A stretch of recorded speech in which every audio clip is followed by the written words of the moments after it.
Salut à tous, j'espère que vous allez bien. Aujourd'hui, on se retrouve pour l'essai routier de cette Porsche 992 GT3, la toute nouvelle GT3. Vous avez vu, si vous l'avez pas vu, la vidéo elle s'affiche ici, l'essai sur circuit avec Porsche. Aujourd'hui, je suis avec mon ami Robin que vous allez retrouver dans quelques instants. On avait essayé sa GT2 RS, la vidéo s'affiche ici.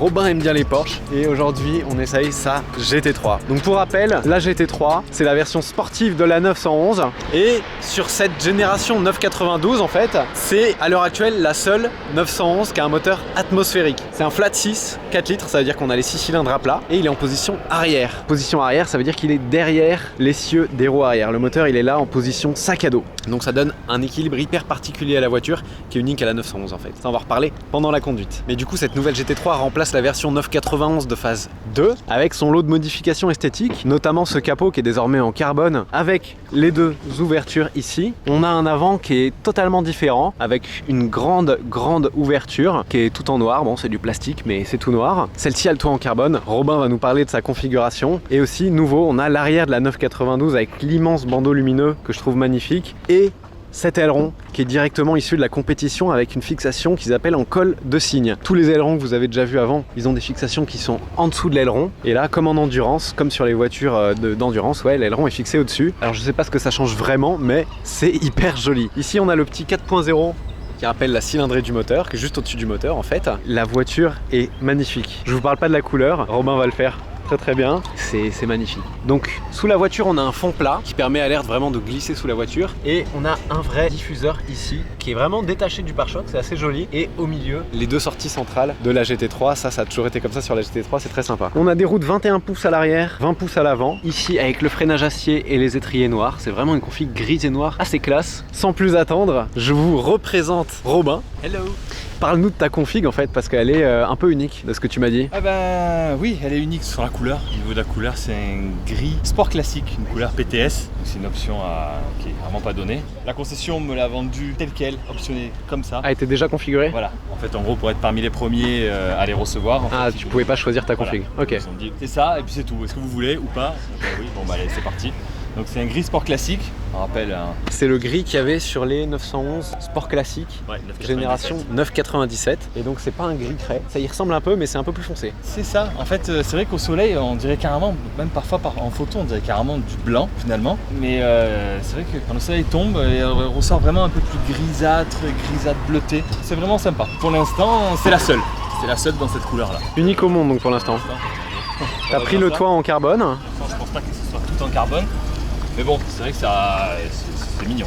Pour rappel, la voiture pèse 1435 kg, enfin annoncé, c'était 5 kg de plus que la précédente. Moi, le seul reproche que je lui faisais quand je l'ai vu, en vrai, c'était qu'il y avait quand même beaucoup de plastique, je trouve, de plastique noir. Et je sais pas si en option tu peux le peindre. Alors je sais que sur la Touring, il est tout peint. Ouais, c'est vrai. Mais je pense que c'est surtout, que c'est cette partie-là qui est toute peinte sur la Touring. Ouais, c'est ça. Et je pense que comme elle est vouée concrètement au circuit, du coup, c'est vrai que comme tu prends beaucoup de cailloux sur circuit, je pense que ça va coûter beaucoup moins cher de changer ça que d'en changer une avec la peinture, etc. Pas faux. Et c'est vrai que ça lui donne une gueule un peu spéciale, ça retombe, on dirait qu'elle fait un peu la gueule. Ouais, l'avant est plus acéré que l'ancienne en fait, il est très ouvert. Moi je trouve que c'est sympa, et c'est vrai qu'il y a quand même beaucoup de plastique. Ouais, on en retrouve jusqu'au bord ici, sous les seuils de porte, et à l'arrière tout le diffuseur aussi. Finalement ils sont contents, parce que bon, les préparateurs, ils vont proposer du carbone. Un full pack carbone j'imagine, qui va coûter un bras. C'est vrai que ça peut être joli, mais pour circuit ça sert concrètement à rien. Et cet aileron qui est nouveau, vraiment, il est incroyable je trouve. Première photo, j'aimais pas du tout. Ah ouais? Alors pas du tout. Pour moi ça ressemblait à un caïman, un aileron de caïman, ok, un peu plus gros. Mais au final, après quand on la voit en vrai, avec ce petit béquet directement sur le coffre, le aussi, petit béquet qui est en dessous, il est trop classe. Les deux, ça rend vraiment super bien. Et après au niveau de l'appui, ce que j'ai entendu, c'est vraiment sympa par rapport à l'ancienne. Et contrairement à l'ancienne, maintenant il est réglable. Tu vois, il y a une petite vis ici et tu peux régler l'aileron en inclinaison pour la première fois sur la GT3. L'intérieur, c'est celui de la 992 mais version plus sport en fait, c'est vraiment ce à quoi on pouvait s'attendre avec les sièges 918. Celle-ci a le pack Club Sport, j'imagine, oui. Avec l'arceau, les sièges baquets, et t'as peut-être un extincteur, non, dans le pack? L'extincteur dans le coffre, oui. Mais dans le coffre à la maison, sinon il se balade. L'extincteur, le carbone, et on a le petit pack Sport Chrono avec la petite horloge. Volant en Alcantara, siège 918 cuir Alcantara. C'est des sièges qui sont là depuis super longtemps chez Porsche, mais ils sont bien, donc ils les laissent. Sans plus attendre, je pense qu'on va la démarrer, on va aller faire un petit tour. Allez, c'est parti. Musique!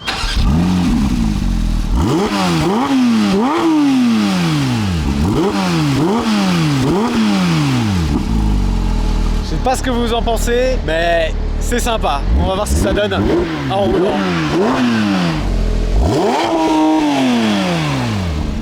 Donc on commence avec un petit peu de ville. On est en mode le plus confort. Il y a normal, sport et track. On est en normal, on a juste ouvert l'échappement, mais les suspensions sont en soft, boîte auto. Et on va voir ce que ça donne en conditions de ville. On sent que c'est ferme, mais c'est pas cassant comme une RS. Et il n'y a pas autant de bling bling bling bling que dans une RS. C'est un peu plus civilisé, c'est vrai. Puis aussi, pour ceux qui ne savent pas, ta précédente voiture, c'était la précédente GT3. C'est ça. En phase 1, je crois. C'était un peu plus rustique. Et niveau confort, tu trouves comment l'évolution? Bien plus confortable. Ah ouais? Alors après, sur l'ancienne, j'avais un échappement, donc du coup, c'était beaucoup plus bruyant. Et là, finalement, quand tu es en confort, c'est quand même c'est sympa. Tu peux rouler sans forcément avoir ce bourdonnement qui donne au bout d'un moment mal à la tête. C'est feutré, tant qu'on tape pas dedans, c'est sympa. On est toujours en mode confort, mais on a ouvert l'échappement. PDK 7 rapports accouplé au flat 6 de 4 litres. Flat 6 qui évolue peu par rapport à la génération précédente. Plus 10 chevaux, plus 10 Nm, même 0 à 100 annoncé. Il accélère pas, Thomas, en fait. Faut que t'accélères. Ah ouais, mais c'est la zone où il faut accélérer. C'est une obligation. Me chauffe pas. Franchement, me chauffe pas, j'ai pas besoin. Eh, c'est beau, c'est beau, c'est beau. Et l'ancienne GT3 démarrait à environ 155 000 €, 150. Là, la nouvelle, c'est à partir de 170, donc avec une belle config, t'es à 200 de 15. C'est beau ça. Pour une fiche technique sur le papier qui évolue quand même peu, tu vois, plus 10 chevaux, etc. Bon. Mais en fait, sur le Nurb, c'est 10 chevaux en plus, on pense que ça va pas faire grand chose. Elle est 17 secondes plus rapide que la précédente. 17 secondes, c'est genre 17 années quoi. Enfin, c'est incroyable. Et donc en fait, toutes les modifications ont été apportées au châssis. On a notamment une nouvelle direction, des suspensions à tout petite triangulation à l'avant. On a vraiment un train avant qui est différent. Et ils ont apporté un beau travail, je trouve, à l'échappement. Parce que pour un truc qui est FAPé de 2021, oui, non, c'est vrai. Échappement titane, catalyseur 200 cellules. Donc c'est vrai qu'ils ont vraiment bien travaillé parce que le son est pas mal quand même. Par rapport à la 991 phase 2, c'est au tout début où ils avaient mis le FAP, elle faisait pas de bruit. Mais franchement, ils s'en sortent vraiment très bien sur celle-là. Après, au niveau des vitesses annoncées, des chronos annoncés, c'est vrai qu'ils annoncent un 0 à 100 en 3 secondes 4, mais avec tous les tests que j'ai pu voir sur YouTube, etc., avec leur V-Box, ou je sais plus comment ça s'appelle ces trucs-là, et ils arrivent à sortir des chronos qui sont quand même bien mieux que 3 secondes 1, ce que Porsche annonce. Donc du coup, je sais pas pourquoi ils parlent pas trop de ça, Porsche. Ouais, ils sous-vendent leur performance en fait. C'est ça.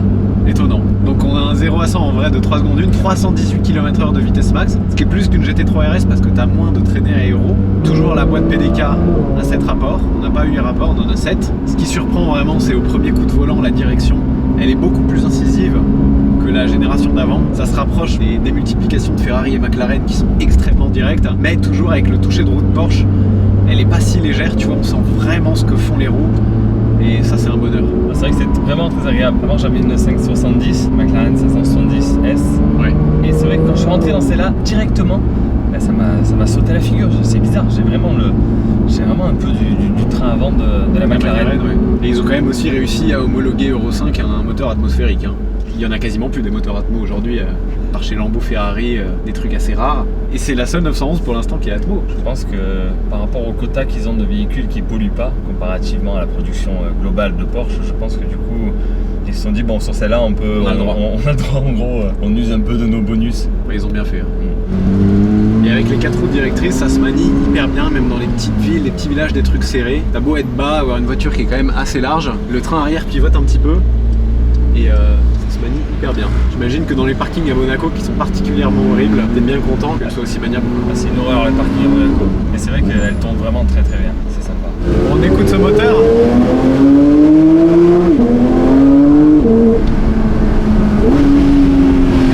C'est très sympa. Les freins sur le circuit, c'était des freins assis aussi. J'étais un petit peu déçu du mordant initial.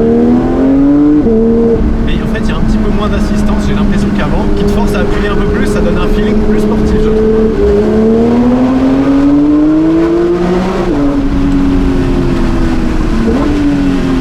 Et la boîte, elle répond tellement bien. vraiment très facile à emmener. Elle met en confiance, on sent qu'on fait partie de la voiture.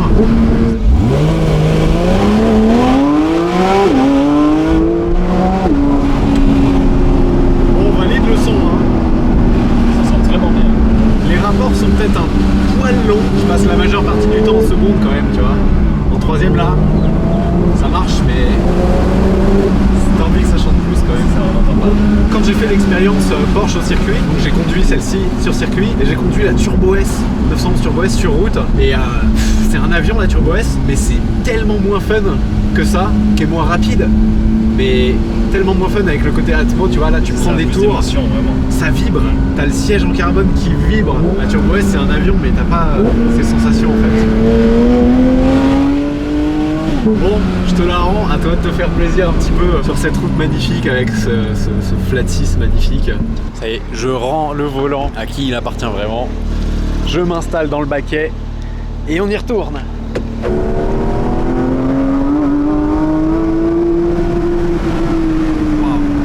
La suspension en sport, elle est vachement bien.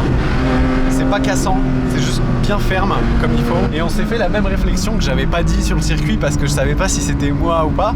Mais quand t'arrives à 9000 tours sur la nouvelle, c'est moins métallique, moins aigu je trouve que sur la précédente. La précédente, les 500 derniers tours, ça faisait un truc incroyable. Ça explosait. Là, ça reste un tout petit peu étouffé quoi.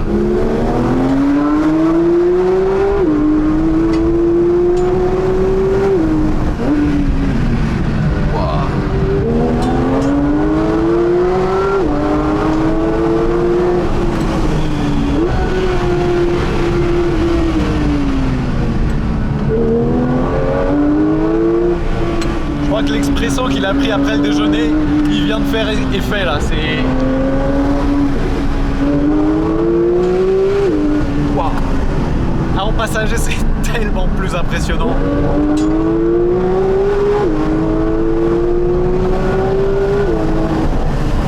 Ouais, c'est sympa, ça passe partout. Hein. Putain, il est chaud. Vraiment bien. Hein. On la sent vraiment bien la voiture. On la sent bien. Elle est collée au sol. Elle se balade un tout petit peu moins que l'ancienne.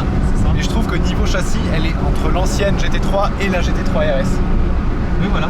Elle tape pas, elle vibre pas autant que la RS, mais le châssis est beaucoup plus sérieux que la génération précédente. Pour reprendre les dires d'un grand auteur-compositeur, elle est limite trop parfaite en fait. Je sais pas si vous le connaissez, il s'appelle ce Torito. C'est vrai que parfois, sur une voiture, ce sont ses défauts qui la rendent attachante.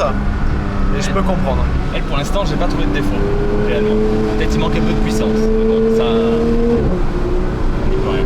En passager, je trouve qu'il y en a bien assez. Alors peut-être sur une sortie de péage, voilà. Le 100-200, peut-être... en Allemagne, hein, le péage. Voilà. Ça peinera un peu, mais bon, on va faire avec.